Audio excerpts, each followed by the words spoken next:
And I couldn't move on. For whatever reason, this particular mare, I knew she had to stay with me. It was a God thing. I don't know what. I think it had a lot to do with the fact that I was worried about where she would end up. But deep down, I knew I loved her and I wanted this to work. I knew I hadn't figured it out yet. I needed to figure out this puzzle. I needed to figure out how to help her because the world out there looked pretty bleak for her. Hey there, I'm glad you're back for another episode of the TWE podcast.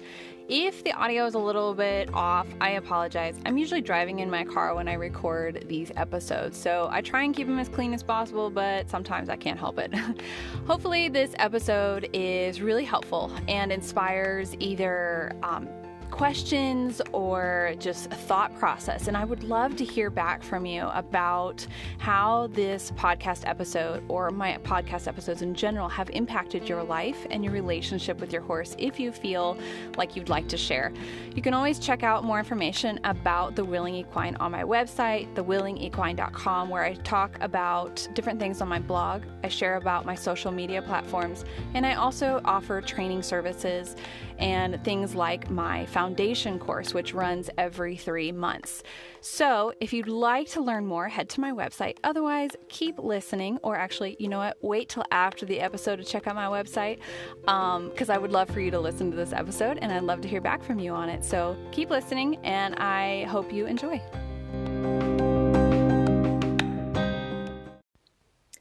Hey everyone. So I actually had some podcast episodes in my drafts, but to be honest, I couldn't bring myself to publish them. I had recorded them previous to my mare Tiger passing away. And I'm going to apologize in advance if I get choked up, but I just didn't feel right to publish them. They didn't feel like the right time, especially since one of them was about preparing to bring a new horse home and how to introduce them to your herd and your environment and getting to know them and all that, which it will come. I will publish it, but I felt like this episode, which may be short, was necessary first. So for those of you who don't know, I recently lost my mare Tiger, who, oh God, am I choking up? She was my heart horse, and, so she's the reason that TWE started. I've told her story quite a few times, and I don't know if I'm going to be able to go through explaining her story in this episode. I will, I have actually been thinking about a really good way to honor her and what she taught me and what she created, enabled. Anyway, I don't know what the right word is, but inspired. That she inspired. And I don't have a definitive answer there. But it is coming. Something will come of that. Anyway, so for those of you who don't know, I lost her on the 8th of September. She colicked severely, and we attempted colic surgery, but unfortunately the damage was very extensive, really extensive, and they also found a cancerous tumor, and there was other variables, and I decided in a moment of shock and disbelief and confusion, and I decided that I couldn't put her through that. I couldn't put her through the recovery. Colic surgery is already very hard for them to recover from.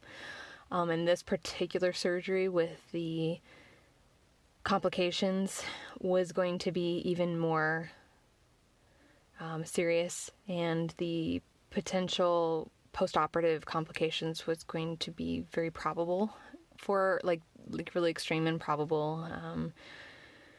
the vet who was really she's an amazing vet, and I trust her. I've worked with her for a long time, and this is what she specializes in, surgery and all of that. She basically told me if it was her own horse on the table, which she has done colic surgery on her own horse before, that she would not go through with it. So I said goodbye to Tiger on the table, and I should have put a warning before this episode. Don't listen if you don't want to hear mushy stuff. And I'm doing this for myself too. I don't feel pressured to talk about her. I don't feel pressured to explain anything. This is therapeutic for me. I feel like Tiger was so much TWE that it's important for me to talk about it and for closure and to move forward. And it may sound silly to some, but it feels dishonoring to her to go on making podcast episodes and YouTube videos and Instagrams and all of that without talking with it, and just make it seem like everything's moved on, because it hasn't. But now that I'm recording this, I may not actually publish it. But anyway, so Tiger was cremated, and she's come home, and I'm not sure. Anyway, I don't need to go into all the details. So that's what happened. Tiger is the mare that really inspired me to try something different. I'm previous to TWE, previous to all this training and stuff, I was a horse. I did horse training. I competed. I was a pretty aggressive competitor. I trained lots of horses. I worked with lots of problem horses. I did all kinds of stuff. And then I met Tiger, and Tiger said, "That's nice, but I need something different. That isn't gonna work for me." She tried really hard to do what I wanted. She tried really hard to understand me. She tried really hard to bottle up her fear and anxiety. And, but it was not enough. Traditional approaches, natural horsemanship approaches, none of that was going to work. And I'm talking like very patient, very calm, very systematic, well thought out training approaches. So this wasn't like I was chasing around the round pen. This wasn't nothing crazy. This wasn't me, I was very thoughtful about my approach, but we needed something else. So I had seen on Instagram and some other stuff I'd seen about clicker training with horses, and I started researching it and looking into it, and I thought at first this was crazy stuff. This was going to make her a crazy horse and muggy and on top of me and just more dangerous than before. But at some point, I remember there was a moment where I was sitting, it was a very vivid memory for me, sitting in the middle of the arena on her. I was sitting on the saddle, and I was just crying because, and I'm not an emotional person. I just cried in the beginning of this episode. I am an emotional person. Everybody's emotional, but I do not express it through crying easily. And so I was just like choked up, like, what am I going to do with this horse? I can't sell her because I can't guarantee she'll end up anywhere good. She doesn't necessarily have the best bloodlines. I wouldn't recommend somebody breed her necessarily. She's, anyway, I already have issues with how many horses are being bred. So that was kind of dumb. And it just didn't feel like a good decision to me. And I didn't want to breed a horse that already was having trouble with training. We don't want more of that, right? And then, so I couldn't sell her, and in my mind at the time, horses needed a job, right? If I was feeding the horse, if I had him in my pasture, they had to have a job. They had to be doing something, and so I couldn't keep her just as she was. She needed to do a job. Like, this was silly. Like, she had to she had to be able to be ridden. Why would I have a horse that couldn't be ridden? So I gave clicker training a try, and at first it seemed good. We were making some progress. Things looked optimistic, and then things went really south. Like, it was really bad. We had like her circling around me, getting really pushy, getting kind of like, she would never stand still. That's what I accidentally reinforced, talking in my current lingo. Accidentally reinforced a lot of really anxious behaviors in her. So now we not only had an anxious, nervous horse, we had an anxious, nervous horse that was being reinforced for being like repeating those same behaviors. Whether it didn't necessarily, I don't know if it necessarily affected the emotions or whatever, I couldn't ask her, but the behaviors that she was displaying, like the behaviors that we would link to that anxious, nervous behavior, the pacing around, the not wanting to stand still, all of that just went through the roof. And I knew it was because of the food. I knew she was like trying to figure out what I wanted, and I knew I had messed her up, right? I had made it worse. So we actually stopped clicker training, doing positive reinforcement, because I thought I had made her worse. And then I had friends encourage me to give it another try a couple months later. They were like, well, maybe you just need more help and more guidance. And I was like, all right, fine. Nothing else is working still, so I'll give it a try. And that was the time it stuck. And here we are now, many years later. I had Tiger for 7 years. And in that time, she taught me so much.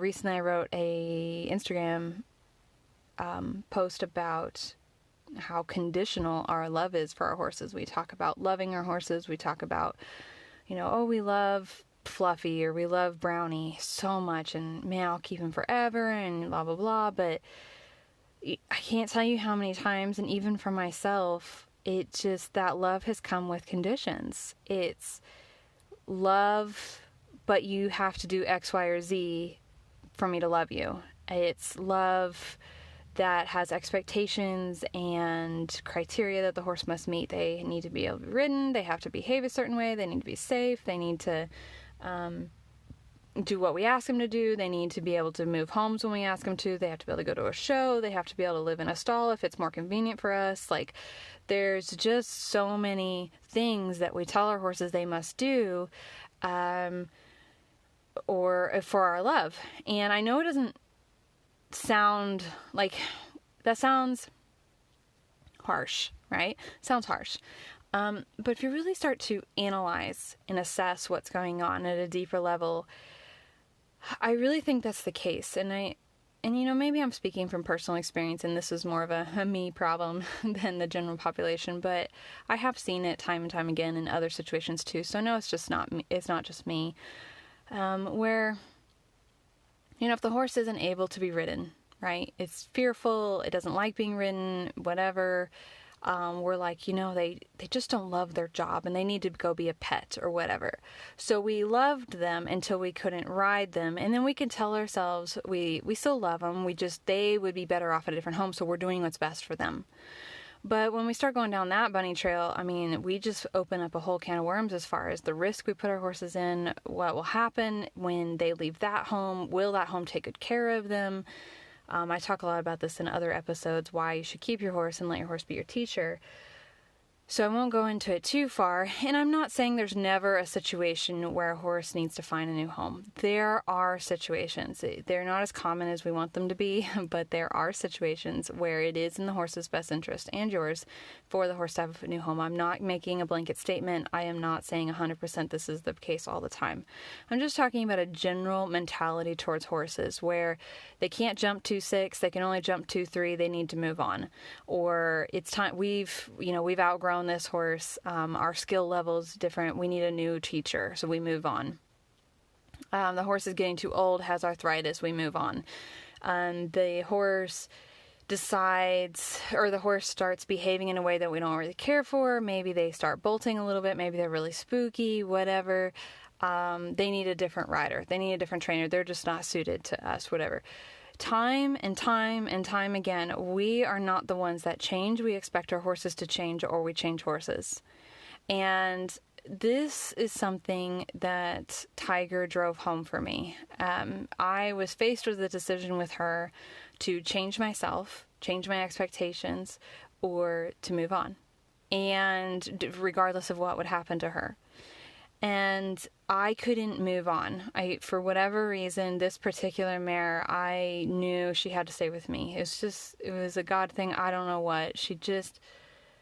I think it had a lot to do with the fact that I was worried about where she would end up.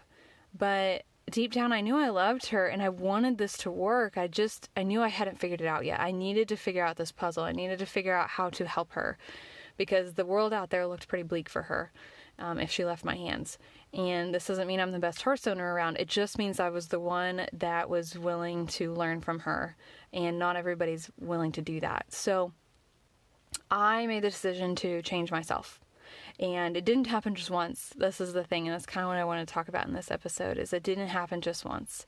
It happened over and over and over again. I can't tell you how many times I would backtrack in her training because I would go forward with her training and we would make progress, but it just something was off. She was still a little bit worried, or it wasn't something wasn't happening the way it felt like it should. There wasn't complete communication or harmony or whatever you want to say. Something felt off, or I wasn't seeing the results or whatever. And most of the time it had to do with the fact that I had set a goal that was, again, centered on myself. So I kept making compromises. So I was like, okay, I will change myself. We don't have to, I'll learn about clicker training, but we're still going to do Western dressage. And so I was charging full ahead with that goal. And to make that goal, I felt like I needed to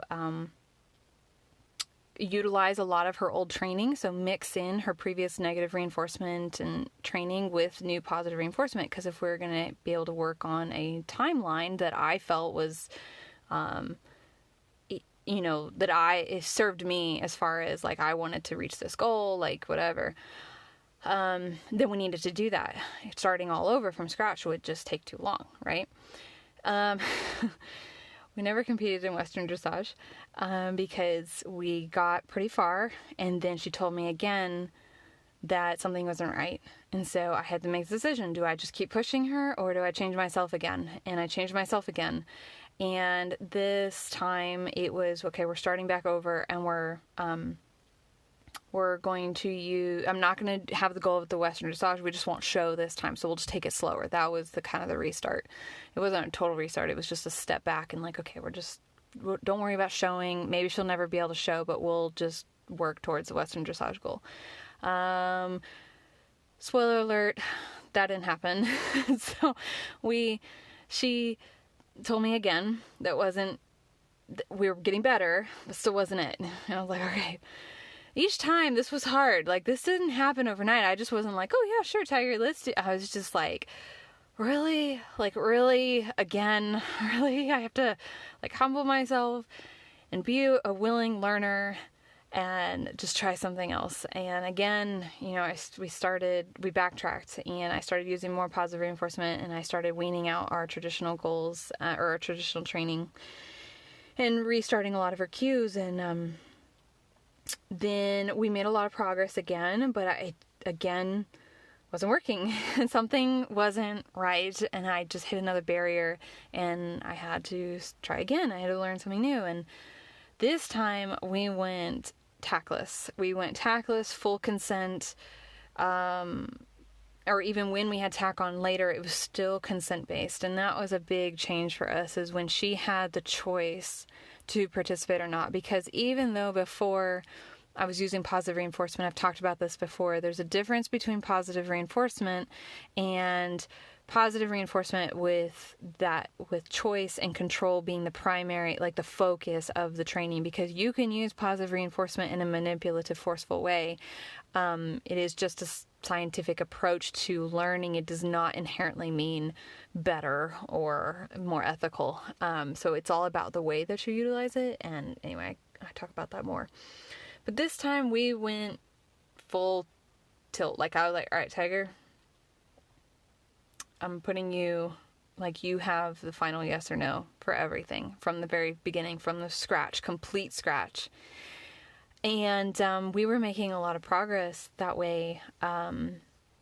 to be honest, I hit some low points in my own personal life, which put us back training wise, as far as like, I just didn't work with her for months at a time. So our progress was slow going, but when we were working, like, there has never been a better moment I've had with her. Oh God, I'm going to choke up again. There had never been a better part of our relationship together. And I have never experienced that with another horse like I have with her.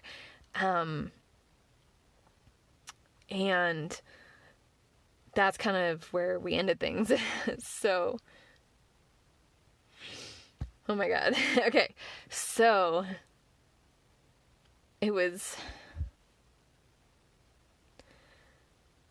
I just can't explain to you guys enough how powerful that was, and how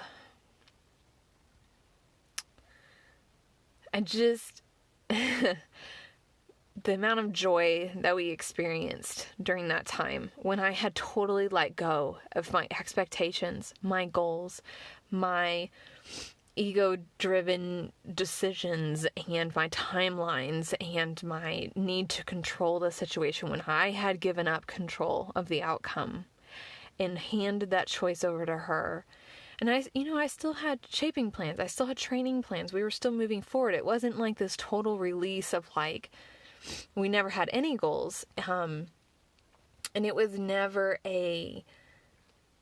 we were still training. Like, I worked with her multiple times a week, and we were working on school halts and collection and liberty circles and riding with, I was having my interns sit on her back while I worked with her on the ground to get her used to having a rider again, but having that same choice. And we were working on stationing at the mounting block by choice, and we were working on perfecting, or, getting her back up more consistent and voluntary. And we were working on leg yield. We were working on all kinds of stuff. Like, we were making progress. Like, things were just amazing training wise. But what I mean is that I had let go of this overarching like end goal where we were going to make it to this point. Like, I wasn't letting an end goal modify what I did at the beginning. I was allowing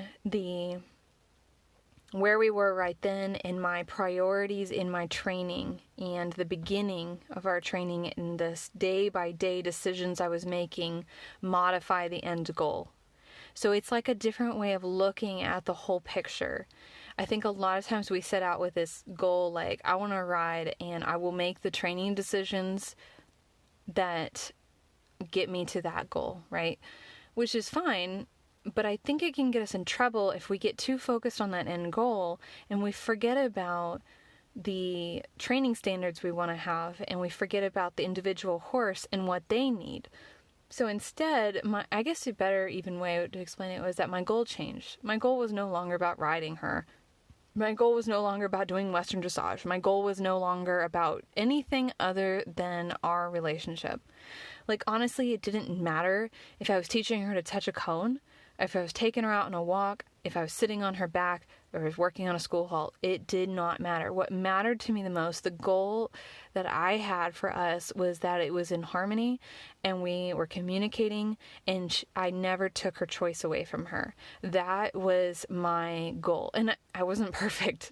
Oh my gosh, I was not perfect. That poor mare forgave me so much and so many mistakes. And she... I had my days. Where I'm just like, oh my gosh, why aren't you getting this? Or, oh my gosh, can't we just ride today? Or whatever. Like, it was hard. I required a day-by-day decision-making process. Today, it does not matter what she tells me. What matters is I meet her where she's at, and we proceed forward from there while maintaining her choice and utilizing positive reinforcement. That was my goal. And I made that decision on a moment-by-moment basis, in a day-by-day basis, and a week-by-week. Anyway, it was just I had to go in with that mindset. And if we reach the goal of riding and doing a dressage test or whatever.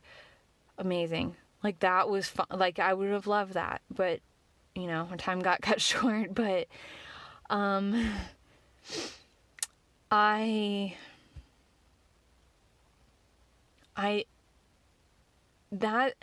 guess I was, you know, what the intent of this episode was to talk a little bit about her, and a lot about her and what she taught me, and just the power of what she taught me, and what I hope to share with you guys in pieces through your own experiences with your own horses, through listening to my podcast episodes, through watching my Instagram videos. I'm choking up again. Watching TikTok videos, reading blogs, participating in my courses, whatever it is. I have been struggling with the idea of moving forward with all those things, because a primary reason I was doing them was, sorry, I'm trying not to cry, was to share with you guys the thing I had experienced or was experiencing with Tiger. And now the reason that I'm really moving forward with, you know, posting things and talking with you guys, and even this episode, as hard as it is, this is where I want to be, and this is what I want to be doing, and this is what she started or inspired, and I feel like I'm honoring her by continuing forward with it. And you know, I know she didn't know any of this, or I don't know that 100% definitively, but I can imagine she probably didn't. Horses don't have TikToks or Instagram. Thank God. But I'm so thankful and feel so blessed that God gave me her for the time we had. And so, I feel like through her, you know, I've been given this rare opportunity and this blessing that God has given me, to be there to help other people experience what I was able to experience with Tiger, and how amazing it can be, and how powerful it can be, and how it can affect every aspect of your life. This journey with positive reinforcement has been the most powerful thing in my life, experience-wise and learning-wise, that it has just molded so much of who I am as a person, and it has really cultivated a genuine love for connecting with people and sharing with them and learning from other people, and them, you know, if they want to learn from me, and sharing our love of horses together, and talking about our experiences as horsemen and women and horse people, just talking about our experiences together, and just letting that bring us together and connect us more than it pulls us apart. And I know the horse world can be so polarized and so hostile sometimes. I mean, I get on social media sometimes and my heart just aches. It's just sometimes what I see, and I see arguments, and I see just hostility towards each other, and I see also ways of taking care of and treating horses that I don't really agree with. And I hope over time that we can see a big movement in the horse world where we are drawn together for our love of horses, and we begin to focus again, or maybe for the first time ever. I know horse people have talked about this throughout the ages, but I just feel like maybe for the first time ever, we're really, really honestly going to talk about what it means to love a horse because we love horses.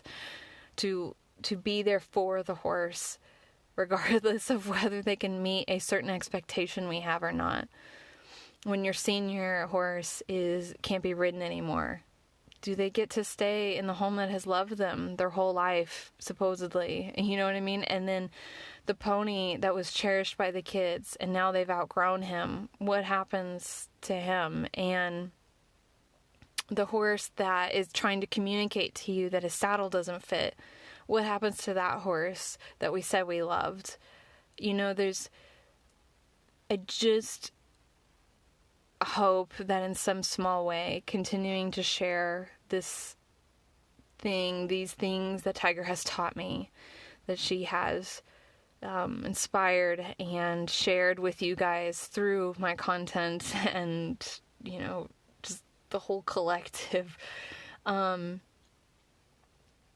starts to make an impact. And I think it already is. And I'm so grateful. So many people have reached out to me and told me how Tiger, through this, even though they had never met her before, has so impacted their relationship with their horses, and how they learned from her and were inspired by what I shared about our journey together, and how it made such a difference for them. And that has been healing and inspiring and such a blessing. And I feel like I should probably wrap up this episode because I'm going to start crying again. But I know this was a sappy, just sad episode, but I had to share it so that you guys can know that going forward, Tiger's like on my shoulder. She's still here. And I write and I share and I talk because of what she helped inspire in my life, and what the gift that she was to me and to all you guys. And I want to remember her through all of this. And so I just felt it was important to share that, and to express my gratitude for each and everybody that expressed their condolences and was there for me, to support me, and has been continuing to be there to support me through this time. I'm very appreciative of that. I am more appreciative. I know I haven't always been able to comment back to everybody or express exactly what's going on, and people have continued to ask on how I'm doing.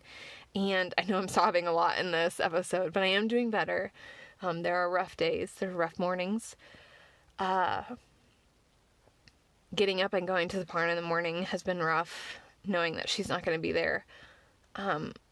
But when I get there and I see all my other babies' faces, and I see my students, or I get to work with my students online, or everybody else, it makes it all worth it, and I'm happy to be there, and I'm able to be there more for them now than I could have ever been before, because of Tiger and what she's taught me.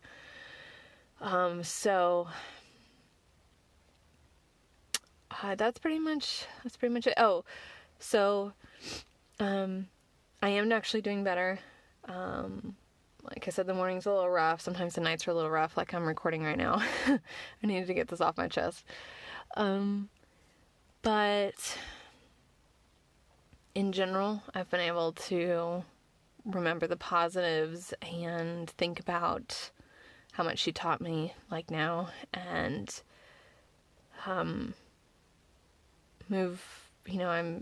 the healing process is working. The grieving process, oh my gosh, it's just a roller coaster. I've just been so tired. Just from feeling like there's tears always in the back of my eyes. Like I'm like smiling and talking, whatever, and it's just like at any moment I could start crying. So, if you made it to the end of this episode, and I am deeply appreciative of you, and hopefully you don't think I'm too off the wall. Just know that I am very thankful for each and every one of you, and I hope that I can continue to share more about Tiger and what she's taught me in the future. And we will return to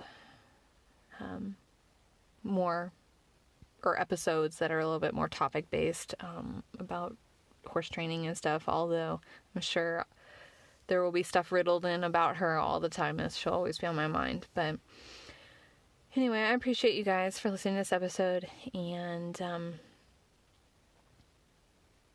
just want to give a shout out to each of you guys for being such dedicated followers. And I just wanted you guys also to know that everything I expressed in this episode is very much me talking from a place of deep emotional thankfulness and happiness, but also deep sadness. So none of this is meant to be extreme black and white circumstantial stuff. Everything is contextual. Everything meaning everybody's situation's different. Everybody's walk in their horsemanship journey is different. Where you are in your horsemanship journey is exactly where you should be. And so I'm just sharing with you what Tiger taught me, but maybe your horse is teaching you something different. The key thing that I want you to take away from this episode is how valuable it is to listen and to change yourself and humble yourself to be able to listen and learn. Otherwise, we are just focusing on ourselves and going forward in a path that serves ourselves, and we're not taking the time to step back and evaluate what's going on in the situation, evaluate and really humble ourselves to be able to be learners. I think we often think of ourselves as the horse trainers. We're the humans. The horse is learning from us. We're always out there training. We're teaching them. But all of the great horsemen and women and people throughout history have always talked about how the horse is our greatest teacher, right?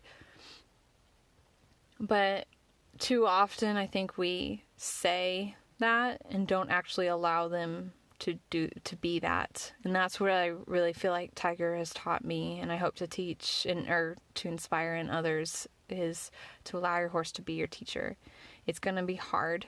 It is not easy. I've been there. I'm continuing to be there. I am learning every day. My other horses teach me, and so I get it. It is not easy, and you will have bad days, and you will have weeks and months where you get too focused on a certain goal, and then you kind of come out of it, and you're just like, oh shoot, that wasn't my priority. Step back, reprioritize, then move forward. That will happen. And your goals and your priorities and what you specify is your main priority for you and your horse may be different than mine. Mine was very much to give Tiger choice and to work with as much positive reinforcement as possible, and to prioritize our relationship. There's nothing wrong with it being different than that. That is just what I feel strongly about, and that's what I teach, and that's what I focus on. I'm always kind of using that saying where effectiveness is not enough. I don't, if there's two paths in the road and one's going to get me there a little bit faster, but it's going to come at some costs, and then the other one is going to get me there a little bit slower, but with less damage or less fallout, I'm going to take the slower route. I'm going to take the one with the less fallout, or what I feel is fallout, meaning, a downside, negatively affects our relationship, etc. So, I hope that you guys feel inspired in some way. And this episode makes you go out and hug your horses. And I guess that's it. I guess I can wrap up. I just, again, thankful for each and every one of you. And I hope to, talk more about this in the future. Maybe a little bit less emotionally, and I do feel better about having shared a little bit about what's going on and what I've been feeling. Sometimes it feels like, it kind of seems weird talking to just this, I'm just sitting in my car talking to nobody and it's dark out. But in some way I feel really connected to each of you guys. So I feel like when I'm talking into my phone here that it's a really weird feeling, but I feel like there's some sort of relationship between everybody who's listening and myself. So this feels like a personal conversation that I'm having with each and every one of you. So it's not just me talking to this empty room or to like an auditorium or something like that. Like this seems more personal to me in some way, and it's therapeutic. So this was helpful for me too to talk about. So this was as much, if not more, for myself than it was for you guys, because crying on a podcast on air is not the best audio. So this was definitely for me, and I am thankful to you guys, and I will talk to you guys in the near future. And go love your horses and hug them and thank them for being your teachers.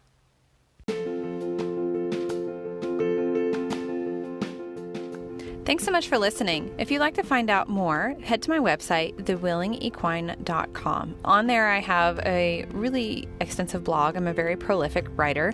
And I also have an FAQ page. And the FAQ has all kinds of things. It has questions and answers about training and about my training specifically, as well as just general about working with positive reinforcement. There's also sections on there about health and behavior. So all of that. I'm also on a lot of different social media platforms, Instagram, YouTube, Facebook, so check those out. And I'd love to hear from you, so don't hesitate to email or send me a message.